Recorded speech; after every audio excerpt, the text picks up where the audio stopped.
Olá, boa noite. Aqui é o irmão George, o evangelista que mora em Fortaleza, Ceará.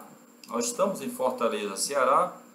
Hoje é 8 de fevereiro de 2021 e estamos aqui esta noite, né, para trazer mais uma palavra maravilhosa para o seu coração, né? Eu estou feliz com as pessoas que têm assistido nossos vídeos, né?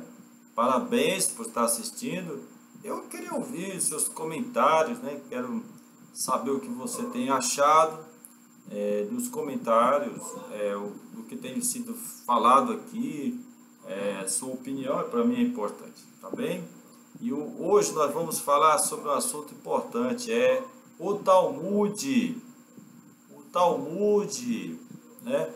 Para quem não sabe, no mundo cristão, o Talmud é uma enciclopédia muito bem preparada,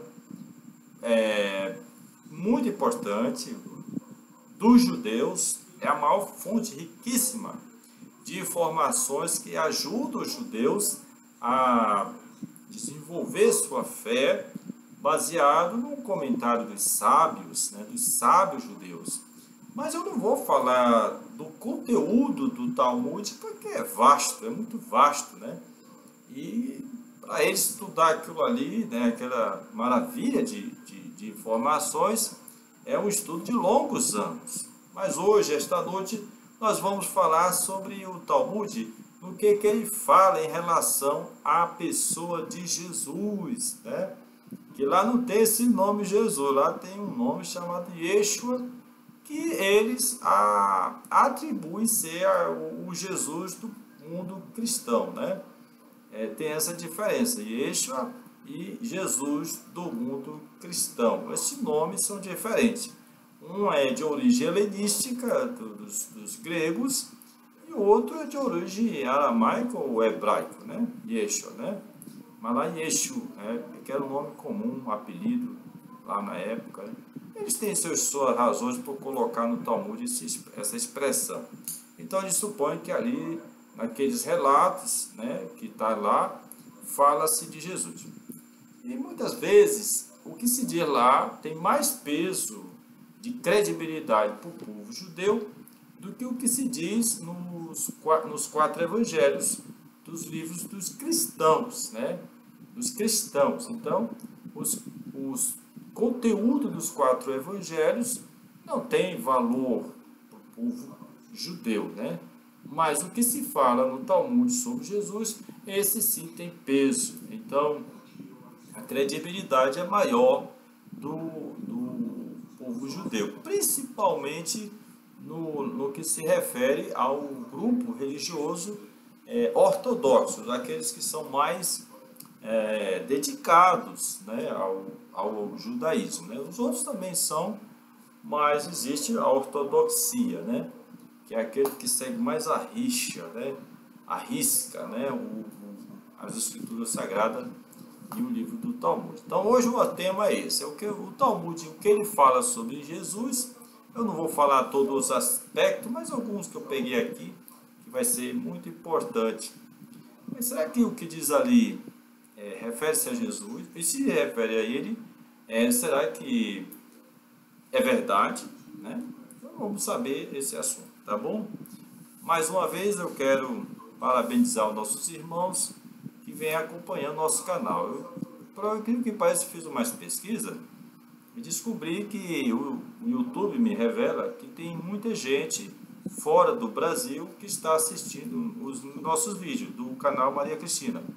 A você que mora aí do outro lado do oceano, lá para cima do norte das Américas, ou sabe lá Deus por onde, na África ou depois, muito além, muito obrigado.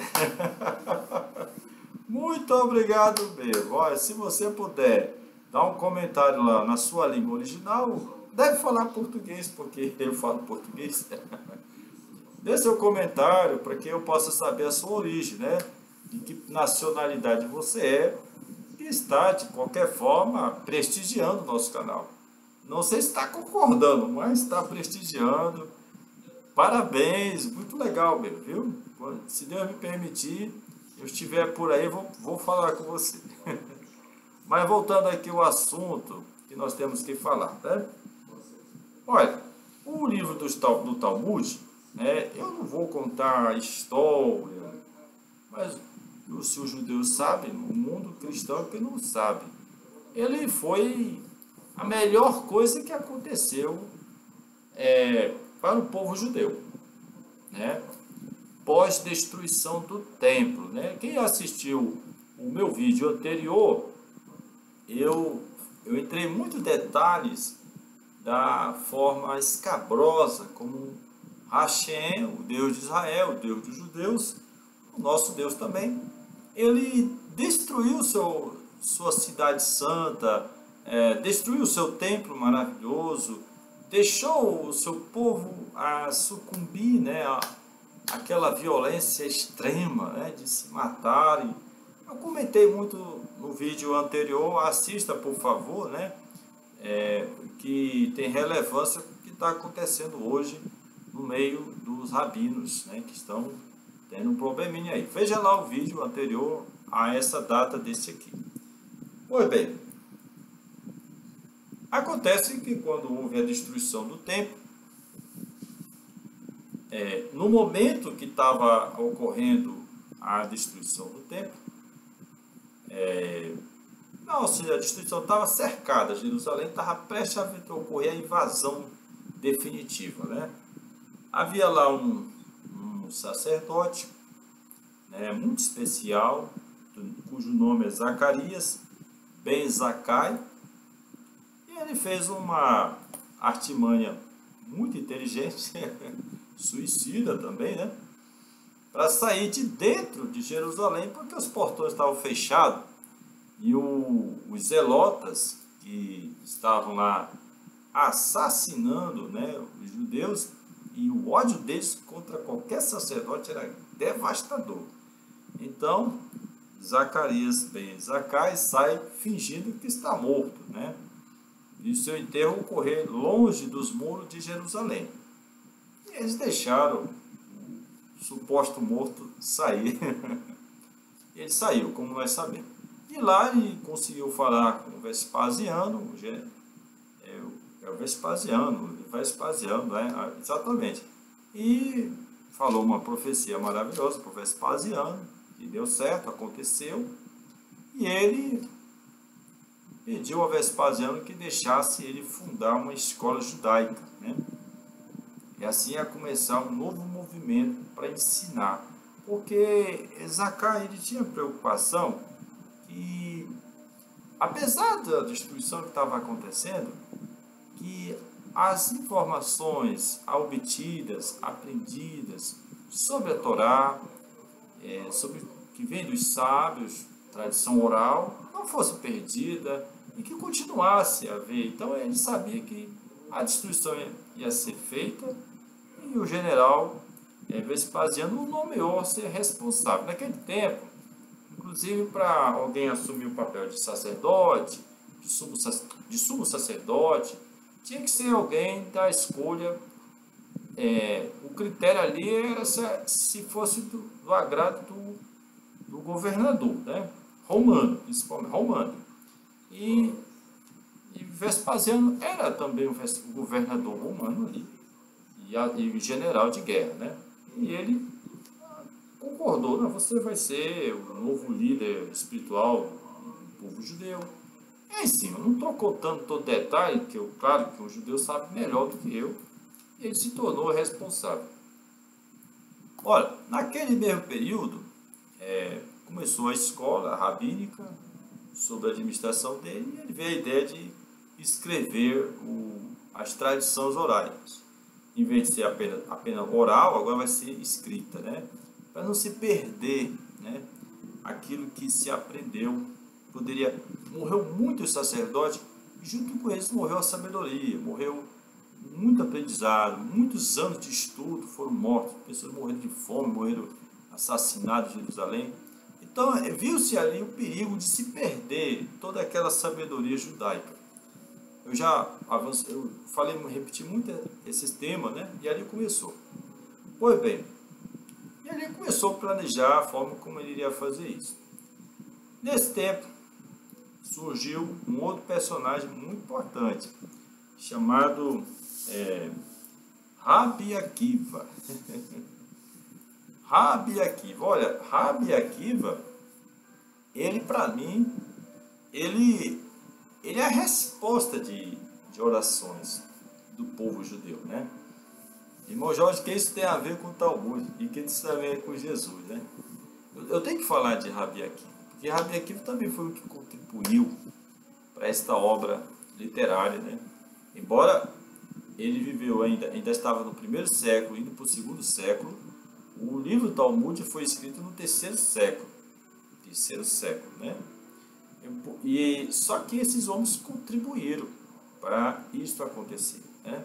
Eles deram a sua contribuição. Não vou contar como foi, mas deram a sua contribuição. E eles eram as principais testemunhas dos eventos ocorridos ali, né? E eles eram os transmissores da sabedoria aprendida ali, né? Então, Rabi Akiva, ele para mim, ele é a resposta de Deus ao povo judeu, porque o mundo sacerdotal, antes da destruição, estava podre mesmo. Podre. Havia bons sacerdotes, havia bons homens de Deus, muitos deles eram mais alunos do que professores, né? Mas a maioria estava podre. Isso eu comentei no vídeo anterior. Não estou ofendendo meus amados irmãos judeus, não estou lhes ofendendo. Mas Flávio José foi bem claro na podridão social que se tornou a maioria dos sacerdotes, né? E por sinal foi a maioria deles que foram executados barbaramente na destruição do templo de Jerusalém. Aí o que isso tem a ver com o Talmud e Jesus? Bom, o que isso tem a ver? O Talmud, ele acusa Yeshua de ser rebelde com os sábios, né? Com os sábios. E entre seus tratados, que comenta lá, eu acho que é o Sanedrim 107b, diz que Yeshua, ele chama Yeshua Nazareno, né? Isso foi escrito 300 anos depois da destruição do templo, no terceiro século, né? Foi escrito esse livro. Então, ele diz que Yeshua aí começa a falar sobre Yeshua, Jesus, né? Que ele teve um problema com o seu rabino. E conta lá a história, não vou contar aqui, muitos vídeos já se falou. E quando ele foi fazer as pazes com o seu rabino, o rabino estava com os olhos fechados, fazendo a oração da Shema, Shema Israel, Adonai Elohim, Adonai Ha. E estava lá fazendo. E o rabino fez esse gesto assim. Porque ele mestre, eu queria fazer as pazes com você. Mas se espere um pouco. Yeshua entendeu que ele não queria. E ele se aborreceu, se enraiveceu e saiu. E disse: eu vou fazer de propósito mesmo a idolatria. Ele foi lá, pegou um tijolo, conta lá, pegou um tijolo e adorou. Adorou o tijolo, né? Aí o que tem a ver com Rabi Akiva? Porque quem escreveu essa história, né, baseou-se no comentário dos sábios anterior, até chegar no Yeshua. E um desses transmissores dessa informação ou foi Zacarias ben Zakai, ou foi Rabi Akiva. Eu vou colocar esses dois porque eles estão envolvidos, né? Eu creio que está envolvido. Pode ser que o rabino dê uma luz sobre isso, mas não estou me referindo a esse rabino que era o pastor, o rabino de Jesus, Yeshua, né? Pode ser de Yeshua, mas não sei se é de Jesus. Então, ele disse que Jesus se adorou, foi adorar de raiva, foi pegar um tijolo lá e se adorar um tijolo. E aí começou a idolatria de Yeshua, fazer a adoração do tijolo. Às vezes, por exemplo, a juventude, eu não sei se foi esse caso, a juventude, às vezes, aborrecida com seus professores, que são quase pais, né? Ainda mais quando ama, aí de raiva vão fazer aquilo que você não gosta, que você não quer atingir a pessoa que gosta, né? E aí botou lá o tijolo e fingiu que adorou, fingiu, imagino que fingiu. Porque, veja bem, um jovem judeu que nasce numa família judaica, que aprende desde criança, né, as leis, assiste aos cultos da sinagoga, aí fica, rapaz, conhece o Deus de Israel, o Deus de Jacó, né? E simplesmente com uma raiva vai curvar-se diante de um tijolo, irmão. Irmão, não tem cabimento isso cair na minha cabeça, não. Já se viu essa? Desde criança, as crianças judaicas aprendem que seu Deus é invisível, que ele fez os céus, que ele fez a terra, que tudo que existe ele criou. Então, por que você vai adorar uma coisa que ele criou? Aí vai com aquele crescimento. Vai para a escola rabínica, vai estudar o rabinato, fica seguindo aquele rabino. E aí, quando se aborreceu, botou o tijolo na frente e ficou se curvando para adorar um tijolo. Tem sentido uma coisa dessa? Não tem, irmão. Não tem. Eu, sinceramente, ou ele está fazendo raiva para o seu rabino, mas dizer que ele está adorando, não. É claro que idolatria, nem brincando a gente, não se deve nem brincar. Mas a juventude, quando está com raiva, faz isso para aborrecer seu pai e sua mãe. Aí o mestre, que é considerado pai também, né? Então, eu acho que foi mais ou menos isso, né? Mas dizer que Yeshua foi se curvar de um tijolo, rapaz, de um tijolo, tem cabimento uma coisa até. Olha, eu não vou dar a sugestão de que tem outra coisa melhor do que tijolo, viu? Se tem outra coisa melhor do que tijolo, do que para se curvar, para mim não tem, mas poderia ser outra coisa mais assim, inteligente, né? Mas nada a gente deve se curvar, né? Nada, é verdade. Só que não tem sentido crer que Jesus foi se curvar diante de um tijolo. O que a gente encontra aí? Olha, ou um rabino, pastor, o rabino lá, mestre desse eixo,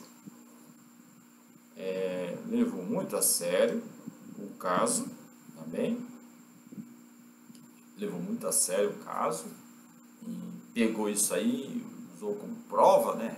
E ali se curvou diante de um tijolo, veio na minha frente, também ficou com raiva e quis prejudicar o jovem eixo, né? Possa ser, né?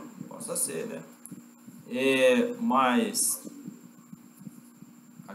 então, possa ser, mas acontece que Jesus não fez isso, não. Posso ligar aqui. Veja bem.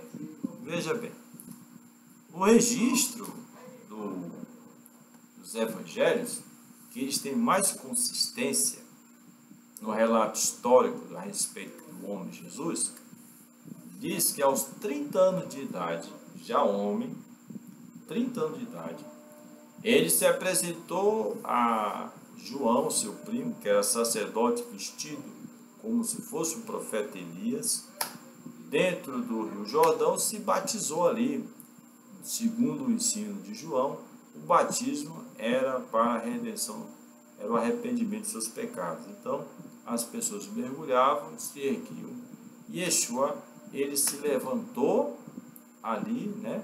Jesus se levantou depois do batismo. E o que é que aconteceu? Ele seguiu o caminho dele para o seu ministério, né? Aí não se vê um homem, um conhecimento que teve, de ouvir o Yohanan o sacerdote que abandonou o sacerdócio para cuidar do povo judeu de uma forma especial, ali não se vê um Jesus que vai adorar um tijolo. Não tem noção. Então, quem escreveu esse relato dentro do Talmud não conhece os registros dos 4 evangelhos, que não tem nada a ver um com o outro. Não se vê o Jesus ali adorado. Aí veja só, se você for ler os 4 evangelhos, uma coisa que muito se repete lá, e que a gente vai ver aqui, é que após o batismo de Jesus, já um homem de 30 anos, né, ele é levado pelo espírito de Hashem para o deserto. E, coincidentemente, bendito é o nome do Senhor para essa água.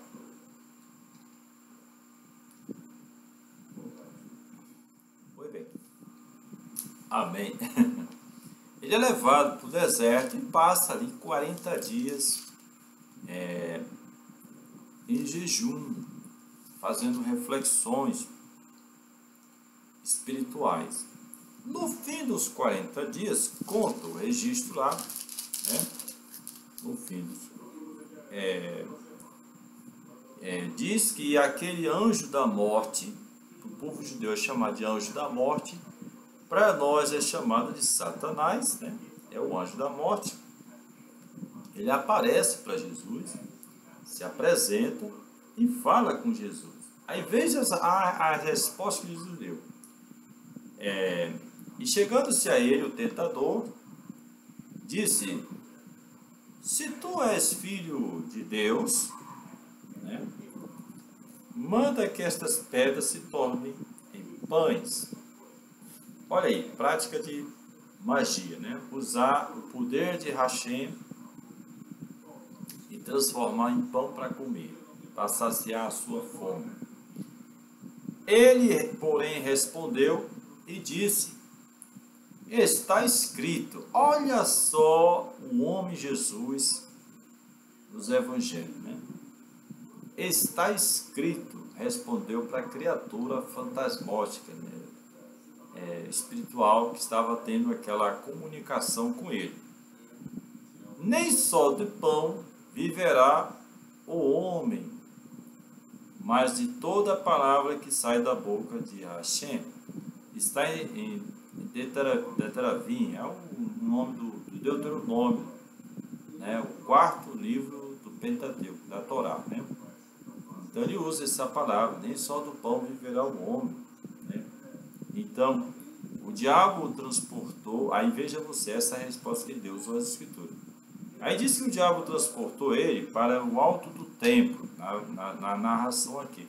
Não sei se foi uma visão, se foi um poder mesmo de transportar fisicamente, não sei que essa criatura teve esse poder. E disse: se tu és o filho de Deus, lança-te daqui abaixo, porque está escrito: aos seus anjos dará ordem a teu respeito, e tomar-te-ão nas mãos para que nunca tropece em alguma pedra. E usou aqui o Salmo 91, esta criatura.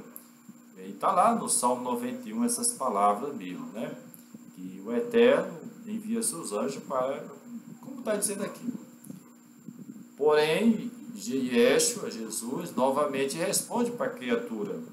Também está escrito: não tentarás o Senhor teu Deus, não porás o Senhor teu Deus à prova, né? Não tentarás. Isso está em Deuteronômio,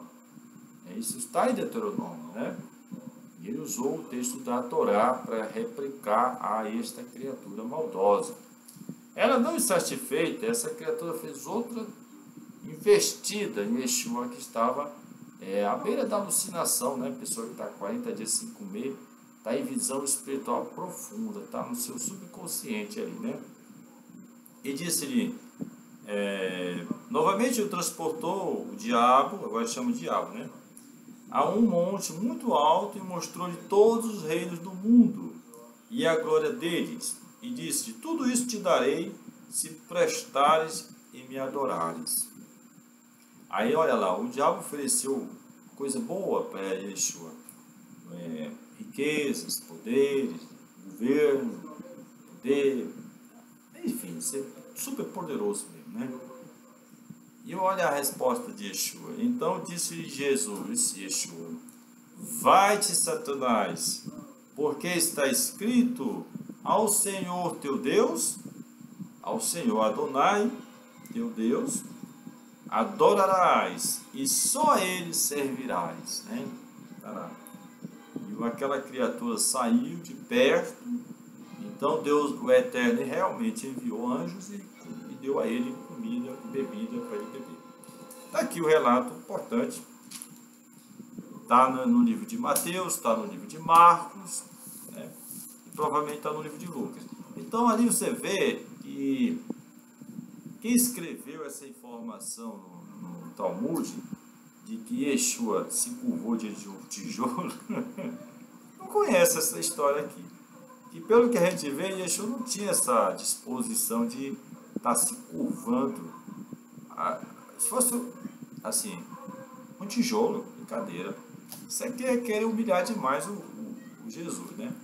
Então veja você, eu imagino assim, que alguém fez isso porque os judeus não gostam da idolatria.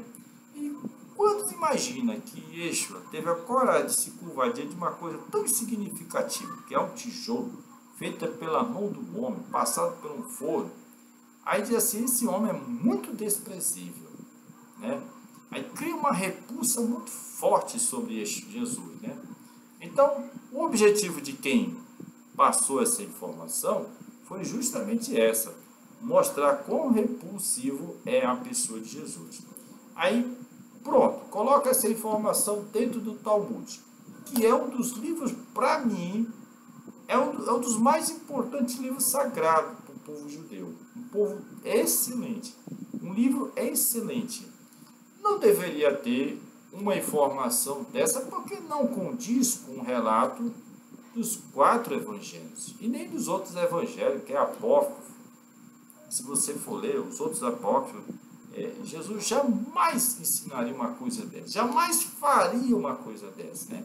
Ele está na história lá, que ele com fome, 40 dias, quando deu fome nele, depois dos 40 dias, estava querendo comer, foi ofertado a ele algo maior do que o tijolo. Algo maior que tijolo. O inimigo, o anjo da morte ofereceu cidades, povos, nações. Não um tijolinho, rapaz. Um tijolinho. Irmão, agora eu fico pensando nesses irmãos pastores que abandonaram a fé de Jesus para seguir o judaísmo, que eu não sou contra o judaísmo, por favor. O judaísmo é uma fonte rica de conhecimento, fantástica, maravilhosa. Quanto a aprender essas coisas, tudo bem, vale a pena assim você investir a sua vontade de crescer espiritualmente nesse conhecimento. Então, mas acreditar nessa história do tijolinho, meu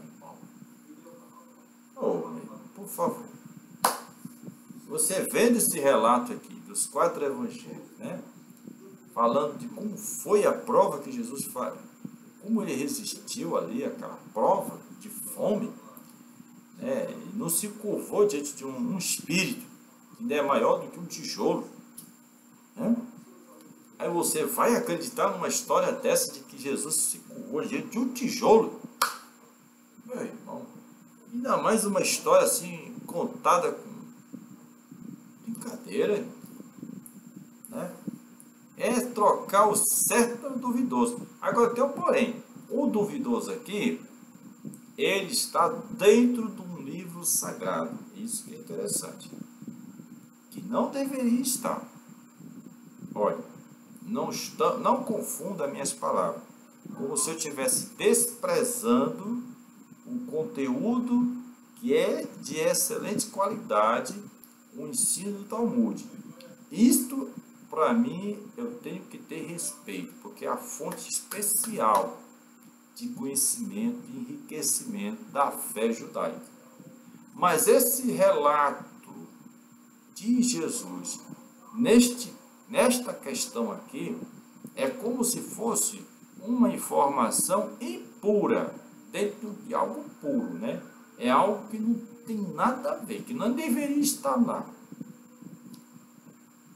do ponto de vista. Então, não vamos confundir as coisas. Mas o autor dessa conversa aqui foi o rabino, professor dele. Ai, meu Deus, meu Deus, meu Deus. Um rabino contou essa história. É por isso que precisa de investigação a questão, né? É preciso de investigação. Se essa história não for verdade, é preciso de investigação.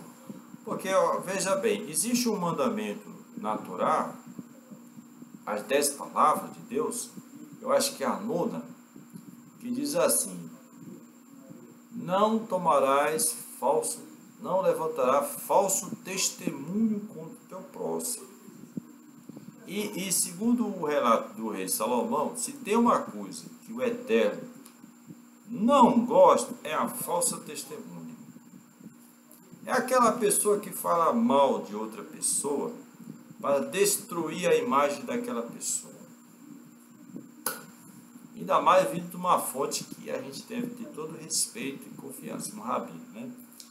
Então, aí fica difícil, né? Se esse rabino pecou com essa questão de falso testemunho com respeito a Yeshua, ele está enrascado, porque violou um mandamento sagrado do Eterno. Um mandamento forte, viu? Falso testemunho. Viu?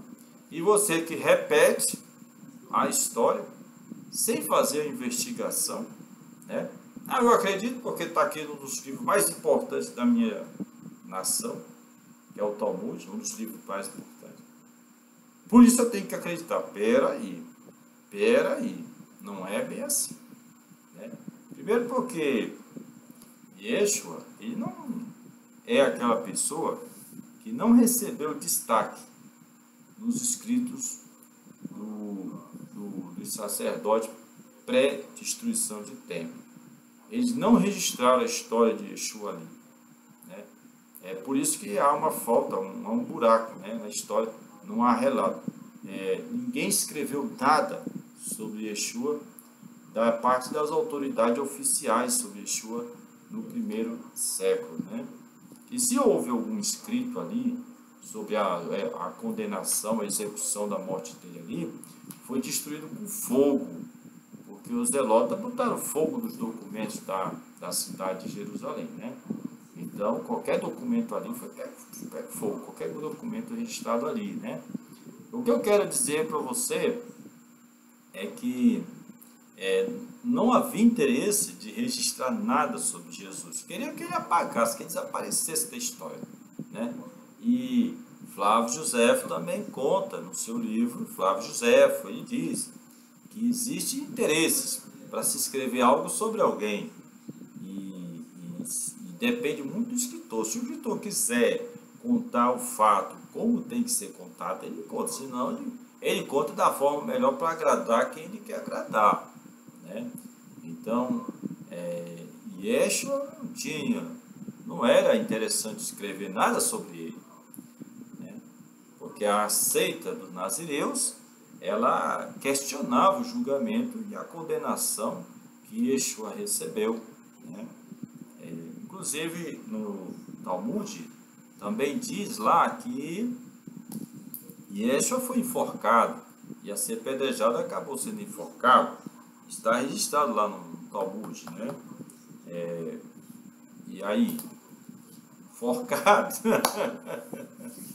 300 anos depois, alguém escreve lá que Yeshua foi enforcado, né?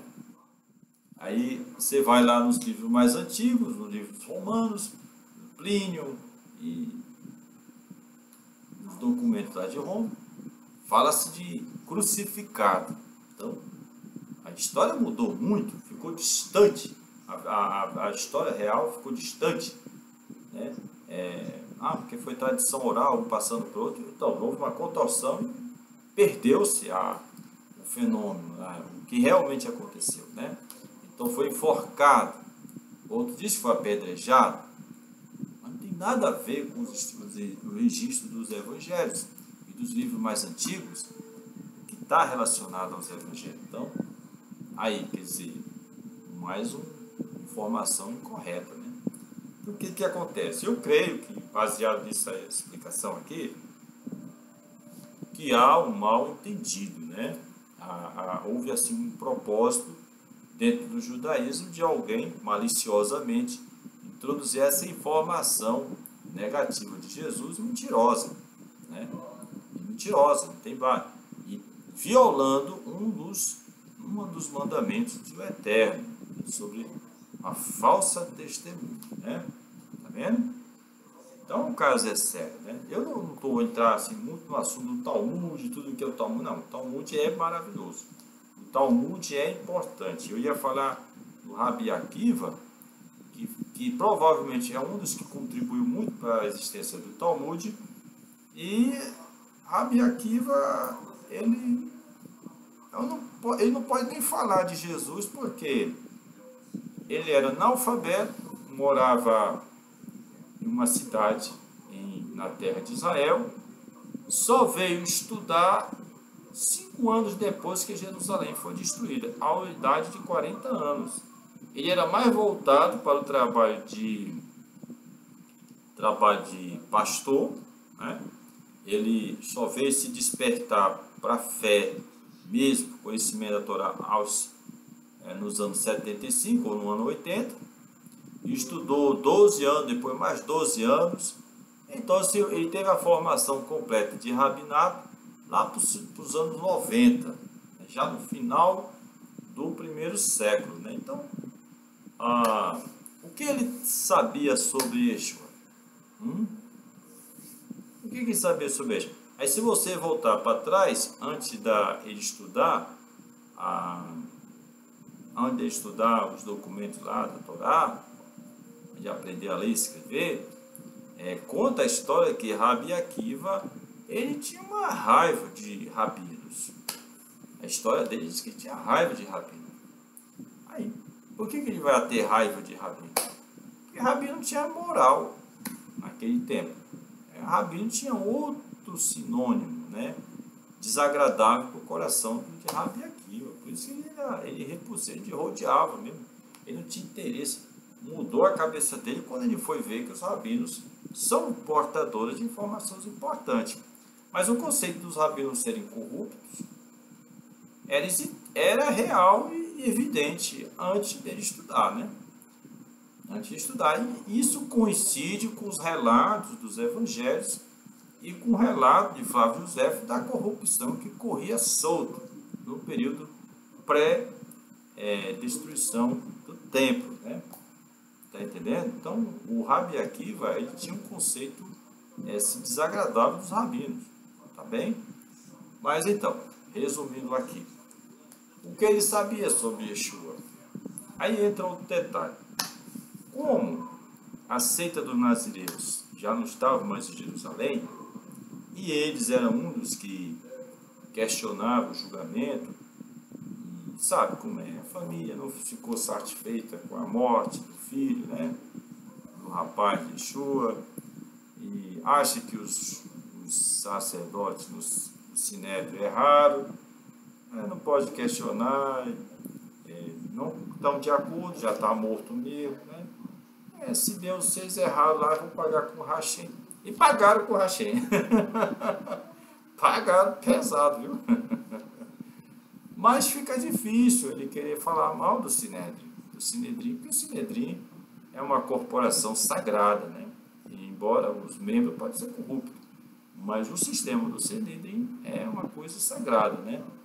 Então ele não poderia falar mal do Sinédrio, tinha que falar mal da vítima que foi Jesus Yeshua, né? A acusação de feitiçaria, o Talmud fala lá que Yeshua era feiticeiro. Olha só a maldade, rapaz. Olha só a maldade. Yeshua é feiticeiro, porque realizou milagres, ressuscitou mortos, aleijados, curou aleijado, cego, surdo, mudo, expulsou demônio, era feiticeiro. Meu Deus do céu. Isso é absurdo, né?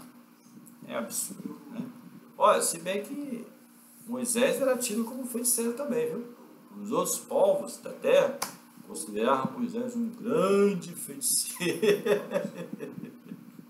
O maior feiticeiro da terra. Moisés era um homem. Porque os poderes de Hashem se manifestavam através de Moisés. O mesmo aconteceu com Yeshua. Os poderes de Hashem se manifestavam em Yeshua. Por quê? Porque ele, Yeshua é Jesus que estou falando. Porque ele era errado. Shema Israel, Adonai Elohim errado. Quer dizer, Adonai errado. Então, ele era um com o Eterno. Então, o Eterno se manifestava o seu poder com ele. Então, isso foi um resumo, tá bem? Foi um resumo gostoso. Eu espero que tenha aprendido, tá bom? E você, judeu, valeu os evangelhos, viu? Não despreze o Talmud, tá bom? Mas questione as coisas que se fala sobre Jesus no Talmud, né? Veja os dois lados, tá bem? Não estou dizendo que você tem que rejeitar o Talmud. E as pessoas que promovem falsas acusações um contra o outro, né? Por exemplo, Jesus ele era odiado pelos rabinos, né? A sua seita era odiada, vai lá ler a história. Então, era natural que se falasse mal de Yeshua, né? E ao longo dos séculos, muitos judeus não conheciam a história de Jesus, né? O que tinha acontecido com a sua vida, né? A igreja romana, né, que já estava lá em Roma, cristã, né, ela promovia debates, num dos debates até os rabinos, eu não conheço Yeshua, não sei de nada sobre Yeshua, talvez nem soubesse que no Talmud falava sobre Yeshua, tá lá, né, o pessoal não conhecia o Yeshua, né, bem, então vamos lá, vamos tentar desvendar esse mistério, que o Senhor Deus abençoe você. Deus faça você crescer e prosperar. A paz e a misericórdia do Eterno esteja com todos nós, né? Todos vocês também. Amém? Obrigado por esse vídeo, ter assistido.